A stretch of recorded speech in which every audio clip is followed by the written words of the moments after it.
Jerry, today the shortest and the slowest. Next week we go to Talladega, the longest and the fastest. And although we have been here many times at Martinsville, once again we have a new twist because, Ned, this new pit area may create some problems for these drivers. It very well could, Bob, not only on green flag pit stops, but also on yellow flag pit stops. Pit road is very narrow, and if somebody comes out in front of somebody else and they get crossed up, it could box the whole field. So it could be very dangerous there. The spotter, his role is going to increase today. Normally he might get to relax a little bit when the caution flag is out and they're making pit stops, but today he's going to have to be watching his driver go down pit road.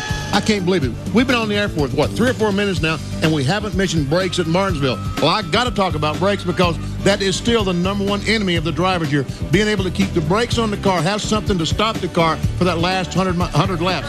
Imagine Tony Stewart's problem. He's a rookie on the pole at Martinsville trying to stay in front of these guys and still have brakes. It will be a difficult job for Tony Stewart. Gentlemen, start your engines!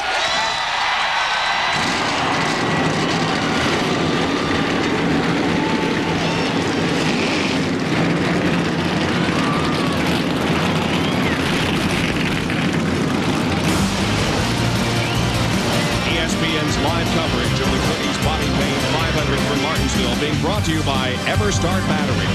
All the pole cranking power your truck, car, boat, or more will ever need, available at Walmart. By Jimmy Dean, America's favorite sausage and sponsor of the number 30 Jimmy Dean Pontiac. And by Briggs & Stratton. Put more power into your lineup. Make sure all of your outdoor power equipment has a powerful, dependable Briggs & Stratton engine. Martinsville Speedway in Virginia is the scene of the Goody's Body Paint 500 set to go, and you can see that there is a sold-out house here at Martinsville. This place seats now over 80,000 people, and all of them are set to go. We'll have 20 Fords in the starting field today, 14 Chevys, and 9 Pontiacs. Ford has a lead in the manufacturer's points lead. Now the EverStart Walmart starting lineup has Tony Stewart on the pole, his first NASCAR Winston Cup pole in his 8th start. Mark Martin, who finished second at Bristol last week, will start alongside. In the second row is Jeff Burton, who of course is the points leader, and Jerry Nadeau, who has his best start of 1999, and in fact his best start since Sears Point last year when he started on the outside of the front row.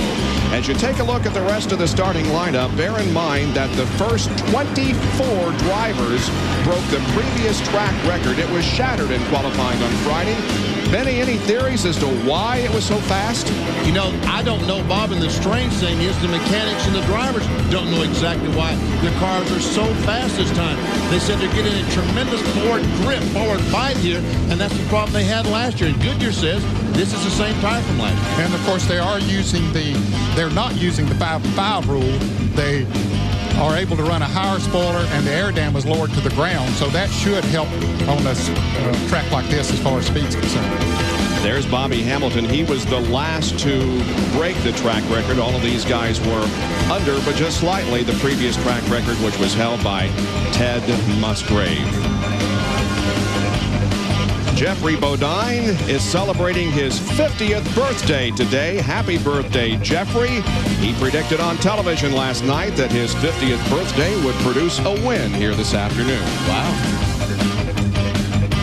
And all these guys last year would say they don't have a chance to win because of the backstretch pits. This year, all the cars will be pitted on that one pit road. If they have a good race car, fast cars, there's no disadvantage when the caution flag does wave. And these guys, of course, took provisionals to get into the starting lineup, including Derek Cope, who starts back in 43rd position. And 3 drivers failed to qualify for this event: Dave Marcus, Morgan Shepherd, and Buckshot Jones. Field now is on its warm-up laps, getting set for the start. There's Derek Cope or Jimmy Dean on board. There's a Red Bestis onboard camera on Kenny Irwin. There's Bill Ellis, McDonald's onboard camera. There's Circuit City onboard camera with Bobby Labonte. Rusty Wallace has the Miller Lite onboard camera. Mark Martin, the Valvoline onboard camera, and our pole sitter, Tony Stewart, with a Home Depot onboard camera. And we see from the lights flashing on the Pontiac pace car, they will run one more lap before the green flag. Down to Jerry Punch. One of the concerns there pitting in turns 1 and 2 where Mark Martin and Jeff Burton are is being able to see to get in your pit because of the A window, the A pillar on the left side of the car, you can't see. That's why all the crews put those numbers on the wall. The driver can see that number and know exactly when he's supposed to turn into his pit, coming up, make a hard left. Let's go to Bill Weber. At Martinsville, this is always one of the most important guys at the racetrack, the gas man, because of difference in gears and not knowing what kind of gear some guys are running and the amount of grip in the tires. No one's really sure how their fuel mileage will go today. Could be anywhere from 130 to 160. John? Usually we see 4 tire changes during pit stops. Today for track position, there's not getting a lot of wear on the left side tires, so we could see a lot of 2 tire stops. Field comes down for the start of 500 laps of racing here at Martinsville. There's the green, and we're racing. Tony Stewart doesn't get a very good start. He had a problem or several problems yesterday in happy hour. He's going to be at least third as the first lap is completed and may go quite a bit further back. He didn't get off to a good start at all. I don't know if it's the engine or what happened. And as a matter of fact, when he got down the corner, he got a bit loose and was allowing other cars to get by. Mark Martin has 27 starts here, but this is only his 7th time that he has led at this facility. He led 40 laps at his first race here back in 1981 and finished third. And so Tony Stewart continues to go back on the outside lane now. That's Rich Bickle in the 45 car. Unless he can find himself a hole, Bob, he'll continue to go back too, because at least in the early going, that inside groove is the place to be. Already out of the top 10 is Tony Stewart. Meanwhile, up front, here is Ken Schrader to the inside of Jerry Nadeau in the battle for second position. You saw the leader, Mark Martin, go by. He already has a 2.25 seconds lead on these cars as they battle for that second spot. Finally, Schrader is able to get by Jerry Nadeau. Now Rusty Wallace trying to do the same thing. Jeff Burton goes to the inside. Now with Nadeau hung out, he's going to lose several positions. Tony Stewart did get back in line in the place. Now here's Rusty Wallace going for second. 91 car, Tick Trickle already has front end damage. And I'll tell you what, that can be disastrous because that's up where the brake ducts are located, and you have to get that air in to cool these brakes if you're going to be able to use them at all. And here's how it happened. Dick Trickle early in the race, getting into the back, looks like Dale Jarrett. Just a chain reaction. There's the lead that Mark Martin has over Rusty Wallace. Jeff Burton has now moved to the third position.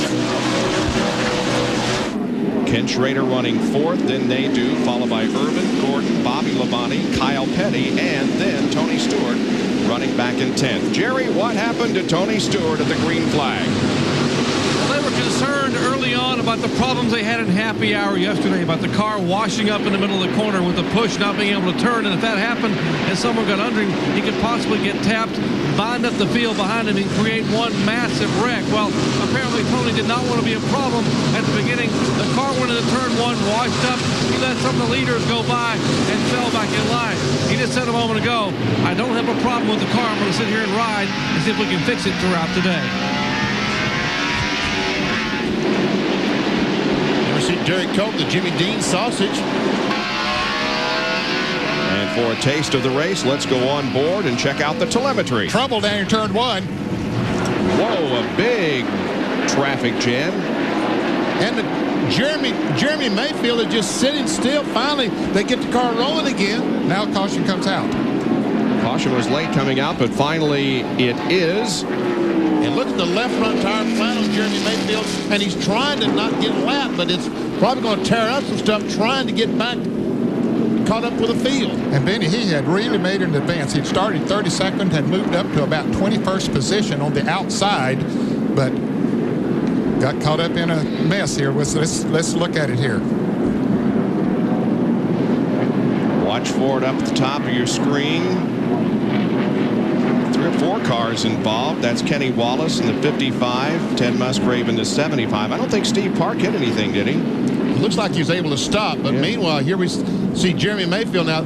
He's got a long ways to go. He might be lapped because the pace car is now going in turn 3 as he slowly comes down pit road.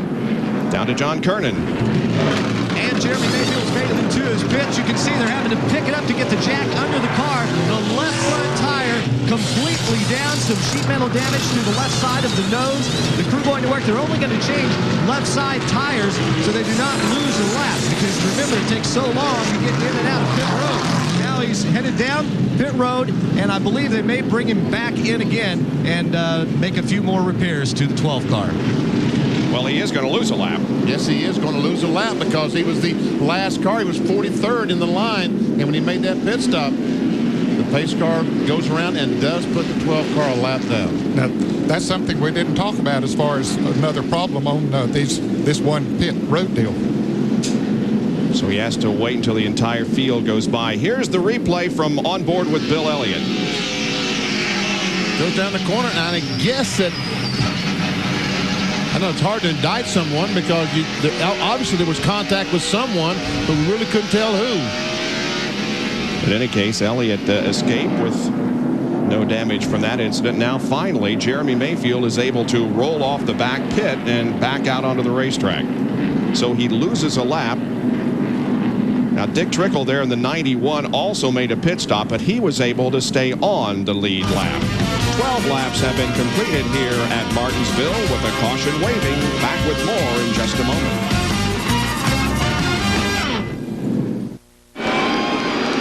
Just as you rejoin us, the green flag comes out and we're back to racing at Martinsville after a caution for an incident down in turn number 1 involving Jeremy Mayfield and others.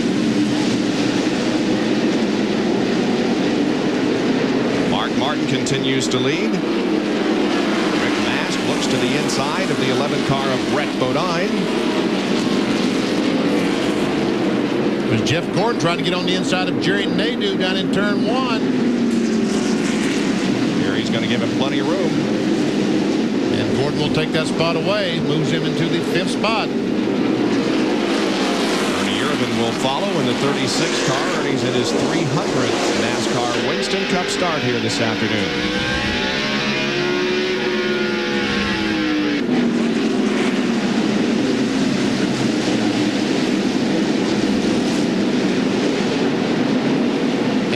Rusty Wallace into the lead. Got that run off the second corner. Goes by Mark Martin. Meanwhile, we see Jeff Burke and Kenny Schrader all nose to tail. And here comes Jeff Gordon, make 5 cars nose to tail. Rusty Wallace is leading his 18th out of the last 22 races here at Martinsville. He led 2,793 laps at Martinsville prior to today's race. Kyle Petty takes a spot away from Jerry Nadeau, and that moves Petty up into the 8th position.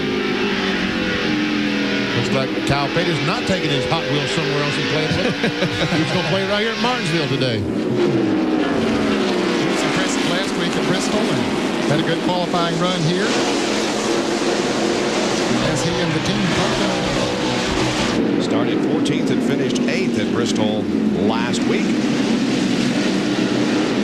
From the Pennzoil Copter Cam, we look overhead at Martinsville Speedway and catch this action involving Ernie Irvin, Bobby Labonte, and Kyle Petty. The Pennzoil Copter Cam will be in the skies all afternoon. We were supposed to have sunny and clear skies this afternoon. It is partly cloudy, but you could almost say mostly cloudy here this afternoon. See Rich Bickle trying to get on the inside of Tony Stewart.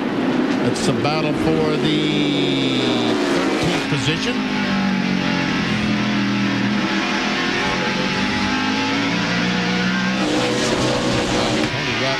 Now watch as Bickle hits that gas and just dips that nose right down to the surface of this Martinsville Speedway.